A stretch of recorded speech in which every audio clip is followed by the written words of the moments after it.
ನಮಸ್ಕಾರ ಸ್ನೇಹಿತರೆ, ನಮ್ಮ ನಂಬಿಕೆಗೆ ಸ್ವಾಗತ ಸುಸ್ವಾಗತ.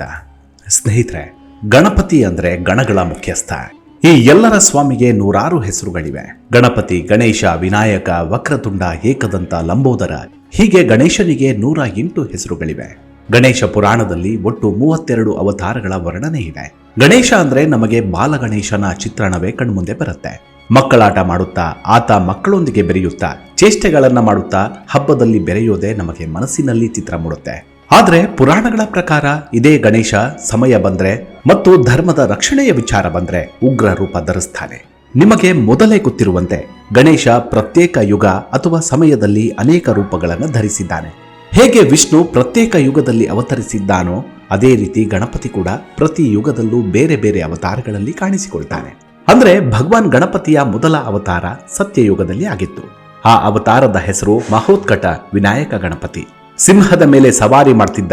ಬಳಿಕ ತ್ರೇತಾಯುಗದಲ್ಲಿ ಮಯೂರೇಶ್ವರ ಗಣಪತಿ ಅಂದ್ರೆ ನವಿಲಿನ ಮೇಲೆ ಆಸೀನನಾದ ಗಣಪತಿ. ನಂತರ ದ್ವಾಪರಾಯುಗದಲ್ಲಿ ಗೌರಿಪುತ್ರ ಗಜಾನನನ ಅವತಾರದಲ್ಲಿ ಗಣಪತಿ ಹುಟ್ಟುತ್ತಾನೆ. ಈ ಅವತಾರದಲ್ಲಿ ಗಣಪತಿ ಮೂಷಿಕದ ಮೇಲೆ ಆರೂಢನಾಗಿದ್ದಾನೆ. ಇವತ್ತಿಗೂ ನಮ್ಮ ಮನೆಗಳಲ್ಲಿ ಸಾರ್ವಜನಿಕ ಗಣಪತಿ ಉತ್ಸವಗಳಲ್ಲಿ ನಾವು ಪೂಜಿಸುವ ಗಣಪತಿ ಇದೇ ಗೌರಿಪುತ್ರ ಗಜಾನನ. ಕಲಿಯುಗದಲ್ಲಿ ಕಲ್ಕಿ ಜನ್ಮ ಪಡೆಯುವ ಹೊತ್ತಿಗೆ ಈ ಗಜಾನನ ಅಶ್ವರೂಢನಾಗಿ ಧೂಮಕೇತು ಹೆಸರಿನಲ್ಲಿ ಅವತರಿಸಲಿದ್ದಾನೆ. ಮುಖ್ಯವಾಗಿ ನಾವು ಇವತ್ತಿಗೂ ಈ 4 ಅವತಾರಗಳ ಬಗ್ಗೆ ಮಾತನಾಡ್ತೇವೆ.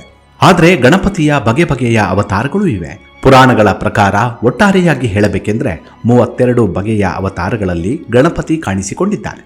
ಇವುಗಳಲ್ಲಿ ಕೆಲವು ಗಣಪತಿಯ ಜೀವನದ ವಿವಿಧ ಕಾಲಘಟ್ಟಗಳನ್ನು ಪ್ರತಿನಿಧಿಸಿದ್ರೆ, ಇನ್ನು ಕೆಲವು ಲೋಕ ಕಲ್ಯಾಣಾರ್ಥವಾಗಿ ತಳೆದ ಅವತಾರಗಳಾಗಿದೆ.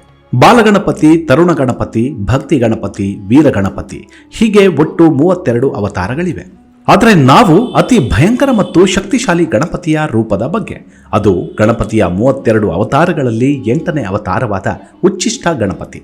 ಈ ಅವತಾರದಲ್ಲಿ ಶ್ರೀ ಗಣಪತಿ ತನ್ನ ಅರ್ಧಾಂಗಿನಿಯ ಜೊತೆ ರತಿ ಕ್ರೀಡೆಯಲ್ಲಿ ತೊಡಗಿದ ಭಂಗಿಯಲ್ಲಿದ್ದಾನೆ. ವಿಚಿತ್ರ ಏನು ಗೊತ್ತಾ, ರತಿ ಕ್ರೀಡೆಯಲ್ಲಿ ತೊಡಗಿರುವಾಗಲೇ ಈ ಉಚ್ಚಿಷ್ಟ ಗಣಪತಿ ಅಸುರರೊಂದಿಗೆ ಮಹಾಯುದ್ಧ ಕೂಡ ಮಾಡ್ತಿದ್ದಾನೆ. ರತಿ ಕ್ರೀಡೆಯಲ್ಲಿ ತೊಡಗಿದ್ದಾಗಲೇ ಯುದ್ಧ ಮಾಡುವ ಈ ರೂಪ ಭಾರಿ ಭಯಂಕರವಾಗಿದೆ. ಇದನ್ನ ತಾಂತ್ರಿಕ ಸ್ವರೂಪ ಅಂತಲೂ ನಂಬಲಾಗತ್ತೆ. ಅಂದ್ರೆ ಬ್ಲ್ಯಾಕ್ ಮ್ಯಾಜಿಕ್ ಅಥವಾ ಕೋರ್ಟ್ ಸಮಸ್ಯೆಗಳಿಂದ ಈ ಉಚ್ಚಿಷ್ಟ ಗಣಪತಿ ನಮ್ಮನ್ನ ಕಾಪಾಡ್ತಾನೆ ಅಂತ ಹೇಳಲಾಗತ್ತೆ. ಅಲ್ಲದೆ ನಮ್ಮ ಜೀವನದಲ್ಲಿ ಸಮೃದ್ಧಿಯ ಕೊರತೆ ಇದ್ರೂ ಉಚ್ಚಿಷ್ಟ ಗಣಪತಿಯ ಪೂಜೆ ಮಾಡೋದ್ರಿಂದ ಆ ಕೊರತೆ ಕೂಡ ನೀಗುತ್ತದಂತೆ. ಆದ್ರೆ ಇನ್ನೊಂದು ಭಯ ತರಿಸುವ ವಿಚಾರ ಅಂದ್ರೆ ಈ ಉಚ್ಚಿಷ್ಟ ಗಣಪತಿಯನ್ನ ಹೆಚ್ಚಾಗಿ ಯಾರೂ ಪೂಜಿಸೋದಿಲ್ಲ. ಬದಲಾಗಿ ಮಾಟಗಾರರು ಮತ್ತು ಬೈರಾಗಿಗಳು ಈ ಉಚ್ಚಿಷ್ಟ ಗಣಪತಿಯನ್ನ ಹೊತ್ತಿಲ್ಲದ ಹೊತ್ತಲ್ಲಿ ಪೂಜಿಸ್ತಾರೆ. ಹಾಗಿದ್ರೆ ಯಾರು ಈ ಉಚ್ಚಿಷ್ಟ ಗಣಪತಿ? ಈ ತಾಂತ್ರಿಕ ಸ್ವರೂಪ ಧರಿಸಲು ಗಣಪತಿಗೆ ಕಾರಣವಾದರೂ ಏನಿತ್ತು? ರತಿಕ್ರೀಡೆಯಲ್ಲಿದ್ದಾಗಲೇ ಅಸುರರೊಂದಿಗೆ ಯುದ್ಧ ಮಾಡಿದ್ದೇಕೆ? ಈ ಎಲ್ಲ ವಿಚಾರಗಳ ಬಗ್ಗೆ ಇಂದಿನ ವಿಡಿಯೋದಲ್ಲಿ ನೋಡೋಣ. ಅದಕ್ಕೂ ಮುನ್ನ ನಮ್ಮ ನಂಬಿಕೆಗೆ ನಿಮ್ಮ ಬೆಂಬಲವಿರಲಿ. ಸ್ನೇಹಿತರೆ, ಈ ಉಚ್ಚಿಷ್ಟ ಗಣಪತಿ ಮುಖ ಕೂಡ ಗಜಪತಿಯದ್ದೇ ಆಗಿದೆ. ಆತನ ದೇಹದ ಬಣ್ಣ ಕೆಂಪು. ಚತುರ್ಭುಜ ಹೊಂದಿರುವ ಈ ಗಣಪತಿ ಪದ್ಮಾಸನದಲ್ಲಿ ಕುಳಿತಿದ್ದಾನೆ. ಉತ್ತರ ಕಾಮಿಕ ಆಗಮನದ ಪ್ರಕಾರ ಆತನ ತಲೆಯ ಮೇಲೆ ಮುಕುಟವಿದೆ. ಹಣೆಯಲ್ಲಿ ಮಹಾದೇವನಂತೆ 3ನೇ ಕಣ್ಣು ಕೂಡ ಇದೆ.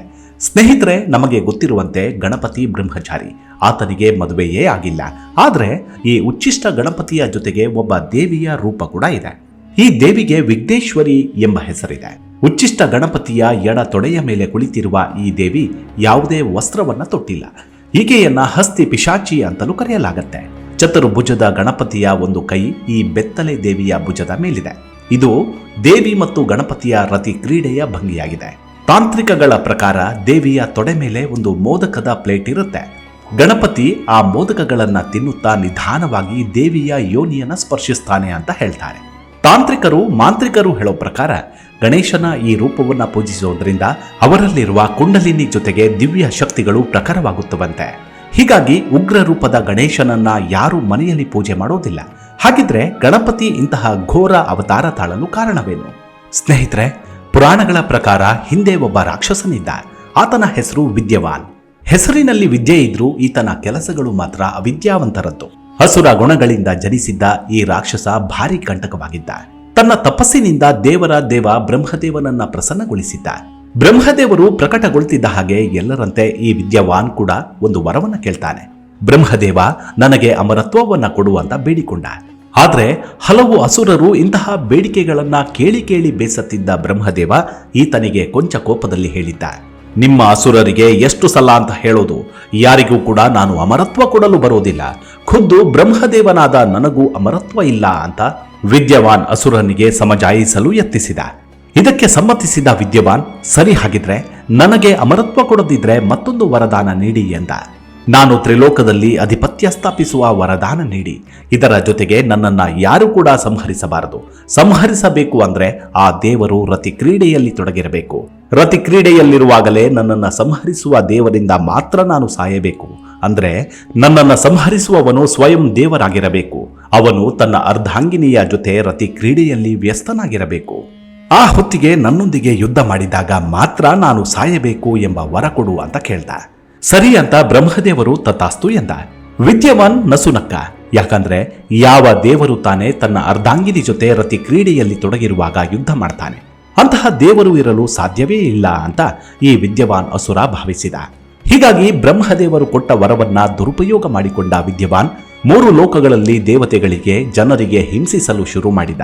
ಅಲ್ಲೋಲ ಕಲ್ಲೋಲ ಎಬ್ಬಿಸಿದ. ಭೂಲೋಕ, ಪಾತಾಳ ಲೋಕ ಮತ್ತು ಸ್ವರ್ಗಲೋಕದಲ್ಲಿ ಜನರಿಗೆ ಹೊಡೆಯೋದು, ಅತ್ಯಾಚಾರ ಮಾಡೋದು, ಅವರ ಧನ ಸಂಪತ್ತುಗಳನ್ನು ಕದ್ದೊಯ್ಯೋದು, ಹೀಗೆ ಹಿಂಸಾಚಾರದ ಮಿತಿ ಮೀರಿದ.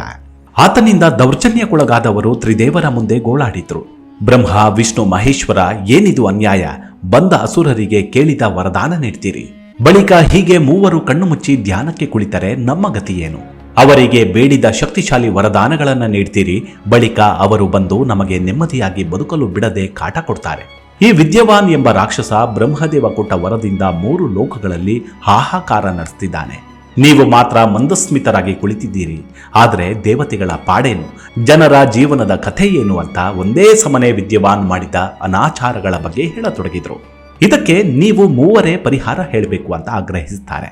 ಆದರೆ ತ್ರಿದೇವರು ಇದು ನಮ್ಮ ಕೈ ಮೀರಿದ ಪ್ರಸಂಗ ಅಂತ ಹೇಳಿದ್ರು. ಯಾಕಂದ್ರೆ ನಮ್ಮನ್ನ ಕುರಿತು ತಪಸ್ಸು ಮಾಡೋ ಮಾನವ ದಾನವರಿಗೆ ವರದಾನ ನೀಡುವುದು ನಮ್ಮ ಧರ್ಮ.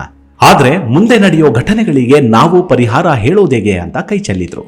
ಇದರಿಂದ ಕಂಗಾಲಾದ ದೇವತೆಗಳು ಮತ್ತು ಇತರರು ಗಣಪತಿಯನ್ನ ಧ್ಯಾನಿಸಿದ್ರು. ವಿಘ್ನ ವಿನಾಯಕ, ನೀನೇ ನಮ್ಮನ್ನ ಆ ವಿದ್ಯವಾನ್ ಅಸುರನಿಂದ ಕಾಪಾಡಬೇಕು ಅಂತ ಆತನ ಕಾಲಿಗೆ ಬಿದ್ರು. ಆಗ ಗಣಪತಿ ಅವರೆಲ್ಲರನ್ನು ಸಮಾಧಾನ ಪಡಿಸಿದ. ನೀವೆಲ್ಲರೂ ನಿಶ್ಚಿಂತರಾಗಿರಿ ಅಂತ ಹೇಳಿದ. ಬಳಿಕ ವಿದ್ಯವಾನ್ ಪಡೆದ ವರದಾನದ ಬಗ್ಗೆ ಮಾಹಿತಿ ಪಡೆದುಕೊಂಡ. ಆ ನಂತರ ನಾನೊಂದು ತಾಂತ್ರಿಕ ಸ್ವರೂಪದ ಅವತಾರ ತಾಳುತ್ತೇನೆ, ನನ್ನಿಂದಲೇ ಆತನ ಸಂಹಾರವಾಗುತ್ತೆ ಅಂತ ಅಲ್ಲಿದ್ದವರಿಗೆ ಅಭಯವನ್ನ ನೀಡಿದ.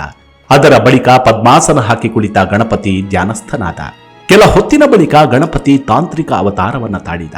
ಇಡೀ ದೇಹ ರಕ್ತಗೆಂಪು ಬಣ್ಣ, ಕಣ್ಣಲ್ಲಿ ಕೆಂಡ ಕೆಂಡ ಕಾರುವ ಬೆಂಕಿಯ ಜ್ವಾಲೆ, ಎಡ ತೊಡೆಯ ಮೇಲೆ ವಿಘ್ನೇಶ್ವರಿ.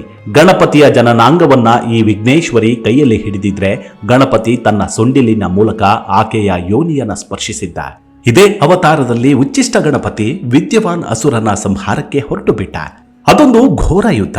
ವಿದ್ಯವಾನ್ನ ನಡುಮುರಿದ ದೇವರ ದೇವ ಉಚ್ಚಿಷ್ಟ ಗಣಪತಿ ಆತನ ಕುತ್ತಿಗೆಯನ್ನ ದೇಹದಿಂದ ಬೇರ್ಪಡಿಸಿದ. ತ್ರಿಲೋಕದ ಜನರಿಗೆ ಹಿಂಸಾಚಾರದಿಂದ ಮುಕ್ತಗೊಳಿಸಿದ. ಅಸುರನ ಸಂಹಾರದ ಬಳಿಕ ಉಚ್ಚಿಷ್ಟ ಗಣಪತಿ ವರದಾನ ಕೂಡ ಕೊಟ್ಟ. ತನ್ನ ಈ ತಾಂತ್ರಿಕ ಸ್ವರೂಪವನ್ನ ಕಲಿಯುಗದಲ್ಲಿ ಯಾರು ಪೂಜಿಸ್ತಾರೋ ಅವರಿಗೆ ಧನ ಧಾನ್ಯ ಜೊತೆಗೆ ಸಮೃದ್ಧಿ ಸಿಕ್ಕೇ ಸಿಗುತ್ತದೆ. ಆದರೆ ಇದರ ಜೊತೆಗೆ ನಕಾರಾತ್ಮಕ ಶಕ್ತಿಗಳಿಂದ ಅಂದ್ರೆ ಮಾಟ ಮಂತ್ರದಂತಹ ನಕಾರಾತ್ಮಕ ದುಷ್ಟ ಶಕ್ತಿಗಳಿಂದಲೂ ಮುಕ್ತಿ ಸಿಗುತ್ತದೆ ಅಂತ ಹೇಳಿದ. ಇದಿಷ್ಟೇ ಅಲ್ಲ, ಇಂದಿನ ದಿನಗಳಲ್ಲಿ ಲೀಗಲ್ ಕೇಸ್ನಂತಹ ಸಮಸ್ಯೆಗಳು ಕೂಡ ಈ ಉಚ್ಚಿಷ್ಟ ಗಣಪತಿಯನ್ನ ಪೂಜಿಸೋದರಿಂದ ತುಂಬಾ ಲಾಭದಾಯಕವಾಗಿ ಪರಿಣಮಿಸುತ್ತವೆ ಅಂತ ಹೇಳ್ತಾರೆ. ಉಚ್ಚಿಷ್ಟ ಎಂದರೆ ಊಟವಾದ ನಂತರ ಮತ್ತು ಎಲ್ಲರೂ ತಿನ್ನುವುದು ಮುಗಿಸಿದ ಮೇಲೆ ಉಳಿದುಕೊಂಡ ಶೇಷ. ಅಂದರೆ ನಮ್ಮ ಶರೀರ ಒಂದು ಉಳಿದುಕೊಂಡ ಶೀಶದಂತಹ ಸ್ಥಿತಿಯಲ್ಲಿದ್ದು ನಮ್ಮ ಆತ್ಮ ಮಾಯೆಯಲ್ಲಿ ಮುಳುಗಿದೆ ಅಂತ ಅದರ ಅರ್ಥ. ಇಂತಹ ಆತ್ಮವನ್ನ ಹೊರಗೆ ತಂದು ಅದನ್ನ ಶುದ್ಧಿ ಮಾಡಬೇಕು ಅಂದ್ರೆ ಉಚ್ಚಿಷ್ಟ ಗಣಪತಿಯ ಪೂಜೆ ನೆರವಾಗತ್ತೆ. ಹೀಗಾಗಿ ತಾಂತ್ರಿಕ ಸಾಧನೆಯಲ್ಲಿ ಉಚ್ಚಿಷ್ಟ ಗಣಪತಿಯ ಪೂಜೆಯೇ ಮೊದಲ ಸಾಧನ ಅಂತ ಇವತ್ತಿಗೂ ನಂಬಲಾಗಿದೆ. ಇದೇ ಕಾರಣಕ್ಕೆ ಆವತ್ತಿನಿಂದ ಇವತ್ತಿನವರೆಗೂ ಭಗವಾನ್ ಗಣೇಶನ ಈ ತಾಂತ್ರಿಕ ರೂಪ ತುಂಬಾ ಪ್ರಚಲಿತದಲ್ಲಿದೆ. ಭಾರತದ ಪ್ರತಿ ಭಾಗದಲ್ಲೂ ಇವತ್ತಿಗೂ ಅನೇಕ ಮಾಟಗಾರರು ಅಥವಾ ತಾಂತ್ರಿಕರು ಉಚ್ಚಿಷ್ಟ ಗಣಪತಿಯನ್ನ ಪೂಜಿಸುತ್ತಿದ್ದಾರೆ. ಆದರೆ ಉಚ್ಚಿಷ್ಟ ಗಣಪತಿಯ ಆರಾಧನೆ ಕೇವಲ ವಾಮಾಚಾರ ಮಾರ್ಗದಲ್ಲೇ ಮಾಡಬೇಕು ಅಂತಿಲ್ಲ. ಸಾಮಾನ್ಯರು ಕೂಡ ಉಚ್ಚಿಷ್ಟ ಗಣಪತಿಯನ್ನ ಪೂಜಿಸಬಹುದು, ಆರಾಧಿಸಬಹುದು. ಮಹಾ ಉಗ್ರರೂಪಿ ಉಚ್ಚಿಷ್ಟ ಗಣಪತಿ ನಮ್ಮೆಲ್ಲರಿಗೂ ಆರೋಗ್ಯ ಐಶ್ವರ್ಯ ಕರುಣಿಸಲಿ ಅಂತ ಇವತ್ತಿನ ವಿಡಿಯೋವನ್ನು ಮುಗಿಸ್ತಿದ್ದೇನೆ. ಮುಂದಿನ ವಿಡಿಯೋದಲ್ಲಿ ಮತ್ತೆ ಭೇಟಿಯಾಗೋಣ. ಅಲ್ಲಿವರೆಗೂ ನಿಮ್ಮ ಆರೋಗ್ಯದ ಕಡೆ ಗಮನವಿರಲಿ. Take care. ನಮಸ್ಕಾರ.